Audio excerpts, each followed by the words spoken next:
Rice Chex and Wheat Chex, the bite-sized cereals in the red and white checkerboard packages, present Space Patrol! High adventure in the wild, vast reaches of space. Missions of daring in the name of interplanetary justice. Travel into the future with Buzz Corey, Commander-in-Chief of the Space Patrol! In today's transcribed Space Patrol adventure, Commander Corey is in a spaceship trying to contact Cadet Happy, who's in a spacesuit on the surface of Neptune's second moon. Commander Corey calling Cadet Happy. Commander Corey calling Cadet Happy on Neptune number 2. Happy, disregard previous orders. You can break spaceophone silence. Come in, Happy. Cadet Happy here, Commander. This is Urgent Hap. Gargoth's men have orders to keep you from reaching the scout ship. I know. Well, one of his gang is right behind me now with a blast gun. Better surrender, Hap. There's nothing else you can do. But, Commander, I've got to reach that ship. I'm low on oxygen. In 5 minutes, all the air will be gone. We'll return in just a moment with today's exciting Space Patrol adventure, Test for Survival.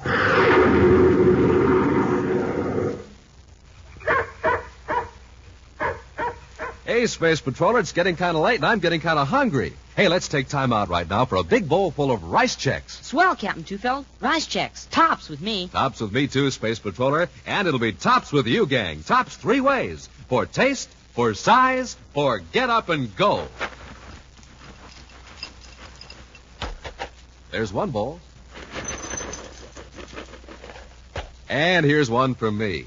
Space Patrollers, when you fill up your own bowls with those neat triple-toasted shredded rice biscuits, you're getting one spoonful after another of the easiest, tastiest bite-size eating ever, because Rice Chex are tops for taste and size, and tops for get up and go, too. Mornings after you finish off a good, nourishing breakfast with Rice Chex, you'll see what I mean. You'll be right there with the right answers in school and the right scores in sports. If you like whole wheat, try Wheat Chex. It's tops, too. So look for Rice Chex and Wheat Chex in the red and white checkerboard packages with a picture of Commander Corey or Cadet Happy on the outside. And the swell free Space Patrol trading card inside. Rice Chex, Wheat Chex. And now, today's Space Patrol adventure, Test for Survival. For 1,000 Space Patrol cadets, today marks the beginning of an adventure. These 1,000 cadets have been selected to take part in the annual survival test to pit their skill and courage against the rigors and problems of outer space and the simulated opposition of an enemy force.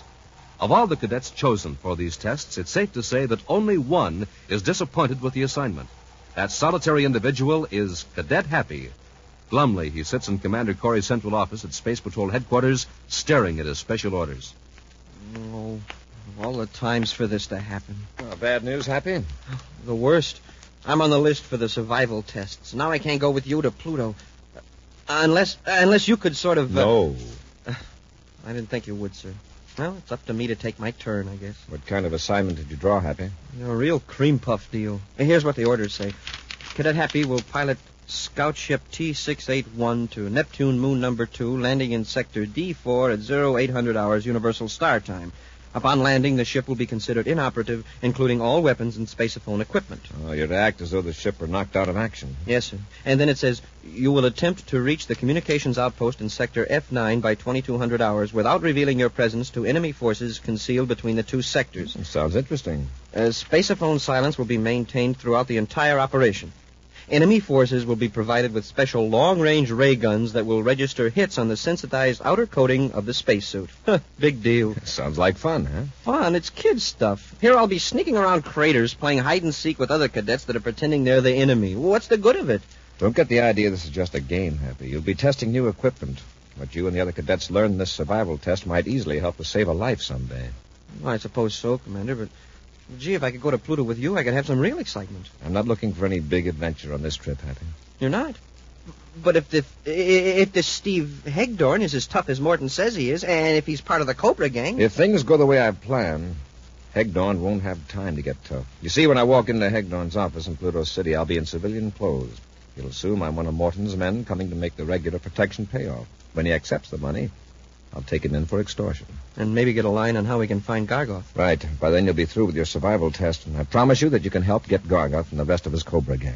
Okay, Commander. But I still wish I was going with you instead of to this garden party on Neptune's moon. The training command doesn't plan garden parties, Hap. These tests are going on all over the solar system. Every detail has been worked out by Space Patrol officers who have been through the mill. You can be sure they've planted some obstacles to take the cockiness out of anyone who doesn't take the test seriously. Oh, I'll be on the alert, Commander. Good. Obey every order to the letter. And good luck, Happy. Thank you, Commander, and same to you. The Zenith Consultant Service occupies a small suite of offices in the Phobos building in Lowell City on the planet Mars. A curious observer might notice that a peculiar assortment of people pass in and out of the office during the course of a week. But then a consultant service would be expected to welcome various types of people in need of consultation. One would never suspect that the Zenith Consultant Service was a device to hide the operations of a syndicate of criminals, a respectable front for Emil Gargoth, leader of the Cobra Gang. At this moment, Gargoth is consulting with Rex Kralin, who has just arrived from Terra. You're very enterprising, Kralin. But frankly, I don't see how this schedule of Space Patrol survival tests is of any interest to me. I just thought you ought to know that these cadets are likely to pop up anywhere for the next few days. What do I care about a lot of rookies? Let them play their games. But, Mr. Gargoth, there'll be 4 units crawling all over Neptune moon number 2. Moon number 2? Now, look here at problem 9. They picked an area right near our underground storage station. All the desolate places in the universe, they had to pick this one. Of course, the station is well hidden, but just by chance they might stumble across it. Yes. And we've got thousands of credits worth of stolen goods there. There might be time to get it off the moon before the Space Patrol tests begin. I don't have the ships available. What kind of activity is going on in that sector, Kralin? Here's a chart of the area. The cadet will start here, at this point.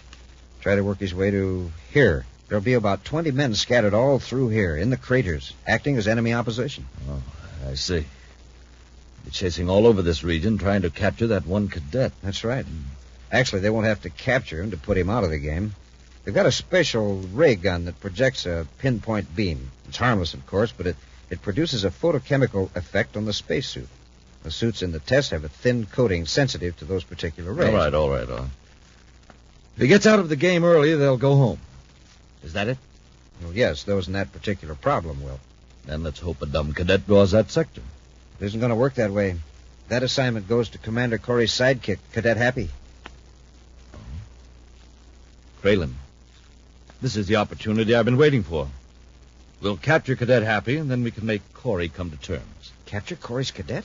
But, Mr. Gargoth, that's... It'll be easy. I'll have a ship drop you off on Neptune's second moon before the cadet gets there. You can grab him before any of the other space patrollers see him. Me? But you're the ideal man for the job. You were in the Space Patrol once, weren't you? Before I get kicked out. Here's your chance to get even. Now listen. Here's the way we'll work. Those who are forced to deal with Steve Hegdorn on the planet Pluto regard him as a man dangerous to trifle with. Surrounded by brutal thugs, Hegdorn exacts tribute from law-abiding citizens and from lesser racketeers alike. Too intimidated to report to the Space Patrol, his victims continue to pay the increasing demands of Hegdorn. Those who live in dread of Steve Hegdorn would be greatly astonished to learn that there is one man in the universe that Hegdorn fears. I'm very sorry, Mr. Gargoth. Truly I am. Your being sorry, Hegdorn, doesn't make up for the fact that you're 5,000 credits short. I know. It's that Morton account. I got my men out now trying to locate Morton. He may have left Pluto City. That's your problem. I put you in charge of my affairs on Pluto because I thought you could handle things efficiently. I appreciate that, Mr. Do you think I have time to get on the space phone to find out why you can't collect from your clients? There's no place in the Cobra Gang for incompetence, Hegdorn. If you prevent Morton to get away with this, others will try it. I'll get the 5,000 from Morton, I promise. And get this, Hegdorn. If the Pluto quota is short by as much as 1 credit next month, you're through. Cobra out. Oaks, come in here.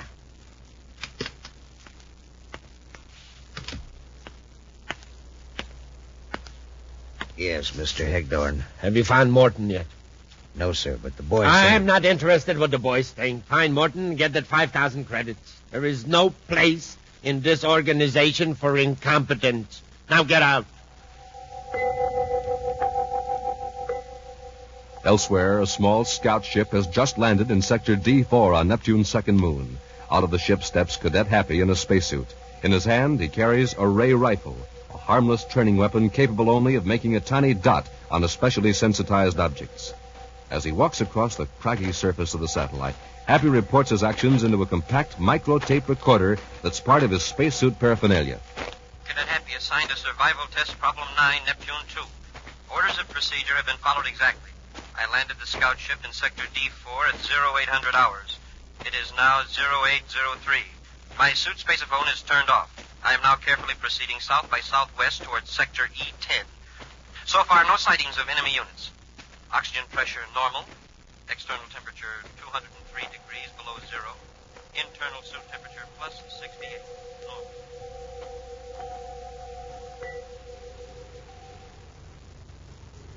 In Pluto City, a studious-looking young man carrying a document case enters the office of Steve Hegdorn.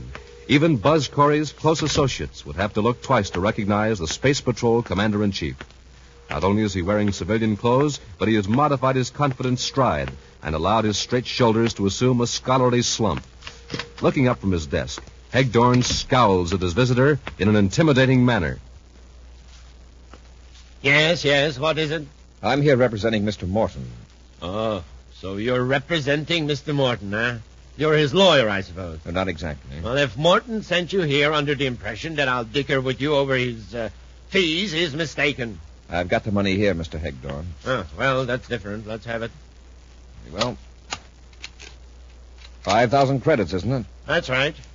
And you can just inform Mr. Morton that he better pay up on time after this. And here's the money. Count it. 1, 2, 3, 4, 5,000. Right. Now get out. I'd like a receipt. A receipt? I get it. Morton wants to be sure you gave the money to me, huh? All right.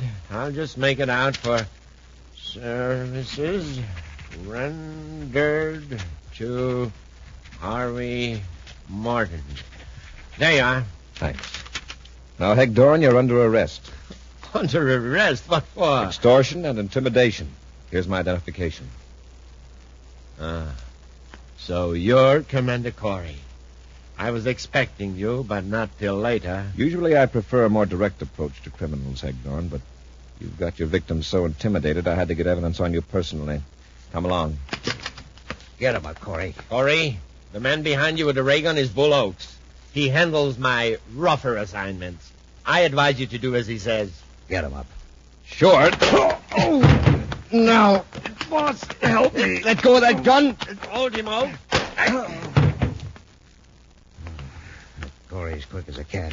Nearly broke my arm. If you hadn't slugged him, Mr. Stop Hegdorn. babbling, Oakes. What kind of a bodyguard are you when I have to rescue you? How did I know he was going to turn on me? Keep an eye on him. If he tries to get up, slug him. I'm going to spaceophone the Cobra and tell him I captured Commander Corey. On Neptune's second moon, Cadet Happy cautiously works his way along the shallow fissure, from time to time reporting his progress and observations into the microtape recorder built into his spacesuit. 0857 hours. The black shadow of the mountain extends across this fissure 100 yards ahead. When I reach that shadow, I've just sighted an enemy scout. He's coming toward me. Apparently he doesn't see me because he's making no effort to keep covered. He'll be an easy target for the ray rifle. It's a shame not to warn him, but rules are rules. Look, Cadet, put away that silly ray rifle and get out of that ditch. Your survival test is over. This must be one of those special obstacles Commander Corey warned me about. This fellow may be an officer trying to trick me into breaking spaceophone silence. I'm telling you, Cadet Happy, this isn't a game. Maybe this'll prove it to you. Smoking rockets, that was no ray rifle. He's got a real blast gun. That shot chipped off a hunk of rock 3 feet away. There, Cadet. That ought to prove to you I'm not with the Space Patrol. Your make-believe enemies are 5 miles away. Now throw that useless ray rifle down and come with me. Oh, and if you're wondering what's going to happen to you, well, that's up to the Cobra.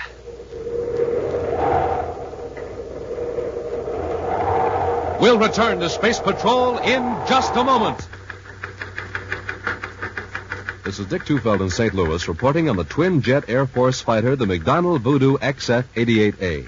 In a moment, we'll hear from the noted test pilot who flies this plane, Phil Houghton. Speed of the Voodoo is a military secret, but it's plenty fast. Wingspan is 40 feet, length 55, weight 10 tons. And now, Phil Houghton, recorded this morning at Lambert Airfield. After seeing the voodoo, I guess you know why I like my job. There's one thing about it, though. A test pilot has to stay in good condition, get lots of sleep, and eat good, healthy food. That's why I like rice checks and wheat checks for breakfast. They've got plenty of energy in them, and they really taste swell. I think you'll like them, too. No other cereal, puffed or flaked, contains so much nourishment in such concentrated bite-sized form. So do as Phil Houghton, J. Ray Donahue Jr., and other top test pilots do. Make your cereals rice checks and wheat checks. And now back to our Space Patrol adventure, Test for Survival. Emil Gargoth, leader of the criminal syndicate known as the Cobra Gang, has learned that Cadet Happy is taking part in the Space Patrol survival tests on Neptune's second moon. Knowing that the test rules prohibit the use of suit spacephones, Gargoth sent one of his men, Rex Kralin, to capture Happy. Armed only with a harmless ray rifle, Happy was powerless to defend himself against Kralin's deadly blast gun and submitted to capture. Meantime, on the planet Pluto, Commander Corey has been overpowered by two other members of Gargoth's gang, Steve Hegdorn and Bull Oakes. Right now, Hegdorn is in a private space cruiser, heading sunward from Pluto, with Commander Corey lying on the deck of the control cabin, securely bound. Hegdorn calling Cobra. Hegdorn aboard cruiser P532 calling Cobra. Hegdorn here, waiting for further instruction. Come in, Cobra. Cobra here. Go ahead. Where do you want me to take Corey? Send a vector toward Mars. I'll give you further instructions later. All right, Mr. Gargoth. Have you got yourself covered back on Pluto? Sure. I left Oakes there to destroy all our records. Don't worry, there won't be anything to involve you. See that there isn't. You can depend on me, Mr. Gargoth. Incidentally, I got that 5,000 credits mortar node. Destroy it. You fool, don't you realize Corey marked it so the Space Patrol could trace it? I guess that's right. Oh, incidentally, Corey's acting pretty stubborn. He says he won't tell you a thing. Oh, he'll talk all right. That's what you think, Gargoth. For your information, Commander, one of my men has captured Cadet Happy. You're lying. Am I? Right now, your cadet is in an underground hideout on Neptune's moon number 2. He was captured during the survival test. You'll talk all right, Corey. Or something very unpleasant will happen to Cadet Happy. In the Cobra Gang's underground hideout on Neptune number 2, Gargoth's agent Kralin holds Happy at the point of a blast gun. Both men are still in their spacesuits, but with their face pieces open. So you're one of the Cobra Gang, are you? That's right, Cadet. My name's Rex Kralin. Gargoth finds my knowledge of the Space Patrol quite useful. Yeah? How do you know anything about the Space Patrol? I used to belong with the organization. I was dishonorably discharged when I was unable to explain how some of my buddies' belongings were in my possession. A thief. A rotten thief. Where did your honesty get you, Cadet? You're in a hopeless spot. Me, I'm sitting pretty. Oh, are you? There are 20 space patrollers in this sector of the moon trying to find me. They'll keep searching until they do. And they're armed with harmless ray rifles. I've got a blast gun. Cobra to Kralin. Cobra calling Kralin. Yeah, there's the boss. Now, you stay where you are. Remember, I'm watching you every second. Kralin here. Go ahead, Cobra. Is everything under control there? Perfectly, but how do I get off this moon? Take the cadet and work your way back to scout ship he landed in Sector D4. And listen, don't let anything happen to him. I want him back here alive. Okay, but suppose he gets tough. Put him to sleep with a cosmic ray gun if you have to. Then carry him to the ship. I want Commander Corey to know the cadet is alive, so we'll do everything to keep him that way. I get it. When Corey finds out we got the cadet, he'll come to terms. He already knows it, Kralin. And what's more, we've got Corey, too. What? Hegdorn got him on Pluto. Corey's on his way to Mars right now in Hegdorn's cruisers. Hey, that's great. Now we got... Hey, come back here. What's the matter? That cadet made a break for the airlock. You blundering fool, go after him. You've got to stop him before he gets to the ship.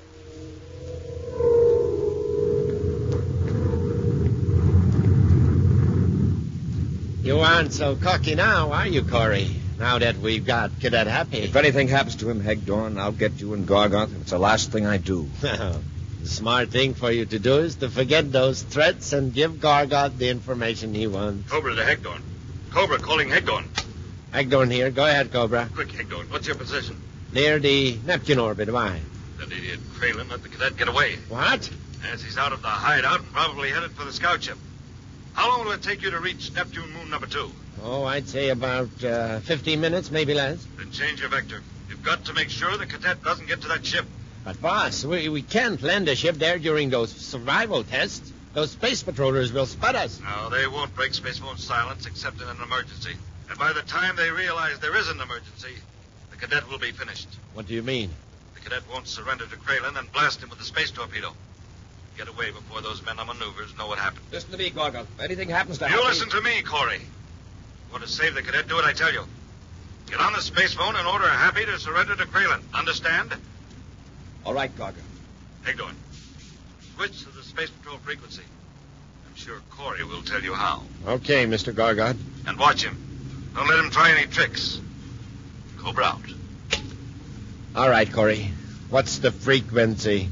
672.3 megacycles. Stand up, then. I'll set it. Go ahead. Commander Corey calling Cadet Happy. Commander Corey calling Cadet Happy on Neptune number 2. Happy, disregard previous orders. You can break space phone silence. Happy, can you read me? Cadet Happy here, Commander. This is urgent, Hap. Gargas men have orders to keep you from reaching the scout ship. I know. One of his gang is right behind me with a blast gun. Better surrender. There's nothing else you can do. But, Commander, I've got to reach that ship. I'm low on oxygen. In 5 minutes, all the air will be gone. Kralin's firing at me. Hit the dirt, Hap. That's enough, Corey. Hey, darn you dirty rat, if my hands weren't tied. Go ahead. Pull. Pull on those ropes. They'll only get tighter. Go ahead. Pull. You can't break them. So I couldn't break them. Don't reach for that gun. I said don't reach for it. Just lie there and don't cause any trouble. I'm going to get this ship to Neptune number 2.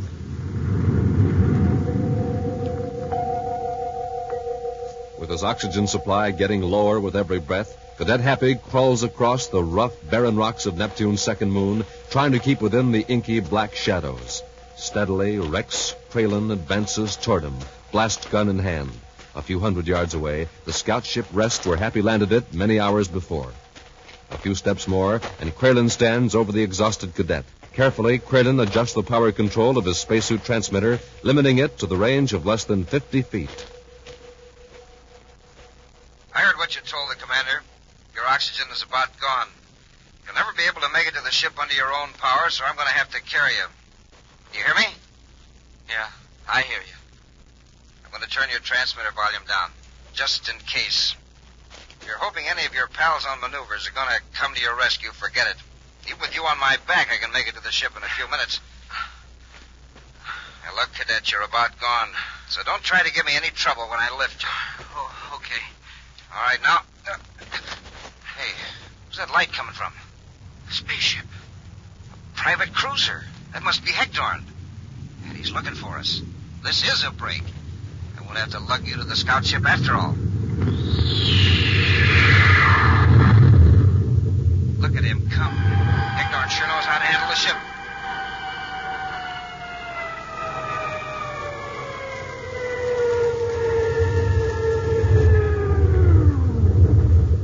Oh, nice landing. It's only a few yards to the cruiser. Think you can walk it with a little help?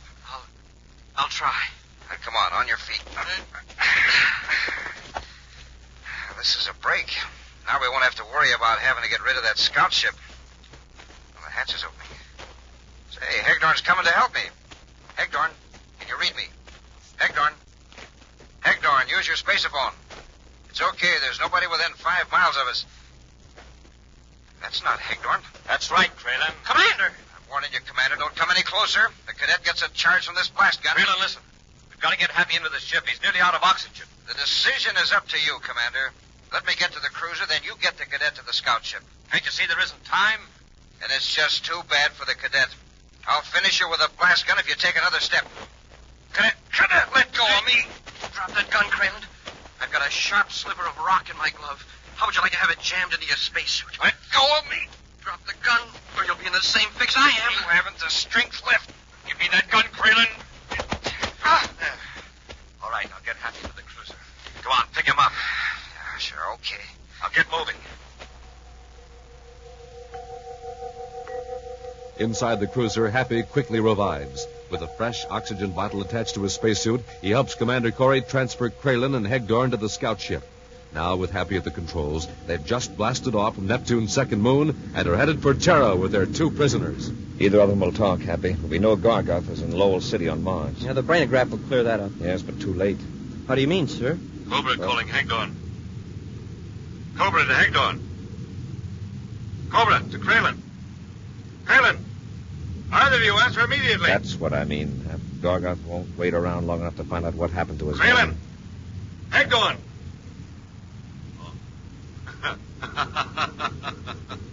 I suppose you're listening, Corey. Well, I don't suppose I'll be hearing from Kralin and Hagdorn. So would you please inform them that their services are no longer required? Cobra out. Are you going to answer him, sir? Not now. What I have to say to Gargoth, I'll say to his face, and that day will come sooner than he thinks. Yes, sir. Smoking rockets. What's the matter, Hap? I never did get to that communications outpost. I flunked the survival test. Oh, I'm sure you can prove you passed it. I can? How? The best proof in the universe. You're alive. An action preview of next week's exciting Space Patrol adventure in just a moment. How will you have them, Space Patrollers? Out of the bowl with cream and sugar, or out of the box for snacks? Well, in case you haven't guessed, I'm talking about rice checks and wheat checks. Tops any way you eat 'em, any time you eat 'em. Tops 3 ways. 1 for taste, 2 for size, 3 for get up and go. Rice checks. Triple golden toasted shredded rice biscuits. Hollow inside, so they fill right up with milk or cream, and plenty luscious eating. Wheat checks. Good whole wheat, super rich in action energy. The kind of action energy that made Buzz Corey Commander-in-Chief of the Space Patrol. Oh, you'll love wheat checks from the first to the last delicious bite. And remember, gang, checks are made in that modern bite-sized design for the easiest, breeziest, tastiest eating ever.